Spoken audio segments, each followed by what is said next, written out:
Everyone, তোমরা সবাই কেমন আছো? Welcome back to my channel. আজকে আমি তোমাদের সাথে শেয়ার করতে চলেছি আমার টিভি ক্যাবিনেটের জায়গাটি, যার উপরে এরকম একটা প্লাইউড দিয়ে করা হয়েছে। তার উপর আমি প্রথমেই রেখেছি আমার মা লক্ষ্মীকে। তারপর এখানে তিনটে ছোট ছোট ফ্লাওয়ার ভাস টাইপের আছে। তারপর এখানে আমি রেখেছি সারদা মা, স্বামীজি, ঠাকুর, মায়ের আবার ছবি, ভবতারিণী মা, একটা লোকনাথ বাবা আর জগন্নাথ দেবকে। এখানে একটা ক্যান্ডেল হোল্ডার আছে। আর এখানে আমি পুরী গেছিলাম, তো সেখান থেকে একটা জগন্নাথ দেব। আর এখানে একটা ছোট্ট ফ্লাওয়ার ভাস আছে, যেটা গণপতি বাবা মরিয়া। তারপর এখানে আছে একটা বুদ্ধার শোপিস। তার পাশে রয়েছে একটা আওয়াল, যেটা আমরা ব্যাঙ্গালোর থেকে নিয়েছিলাম।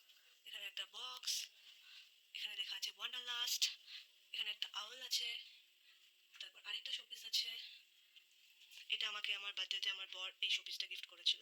আর এখানে তিনটে পিকক আছে। এখানে একটা ক্রিসমাস ট্রি আছে, একটা ফ্লাওয়ার ভাস আছে, একটা ক্যান্ডেল আছে। তার পাশে এই একটা টিভি। এখানে একটা ওয়াচ, তার পাশে খুব কিউট কিউট দুটো শোপিস। আর তারা দুজনই চেয়ারে বসে আছে। এই চেয়ার দুটো আমরা ব্যাঙ্গালোরে আইকিয়া থেকে নিয়েছিলাম। তারপর আবার এখানে একটা আউল আছে। আর এখানে আছে আমার কার্তিক ঠাকুর, যে ঠাকুরটা আমি শীতের জন্য জামা পরিয়ে রেখেছিলাম। তো এই যে এখানে একটা হোম পড আছে, ল্যাম্প শেড আছে। এখানে আবার একটা খুব কিউট একটা ক্যান্ডেল আছে, আর দুটো ছোট ছোট ক্যান্ডেল হোল্ডার আছে। আর এখানে তিনটে খুব কিউট কিউট পুচকু আছে। এখানে মিউজিক সিস্টেম আছে। আর আমার লন্ড্রি ব্যাগটাও এখানেই রাখা।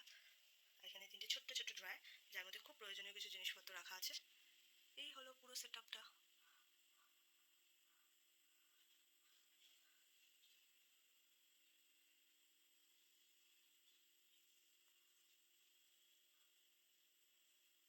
কেমন লাগলো জানিও।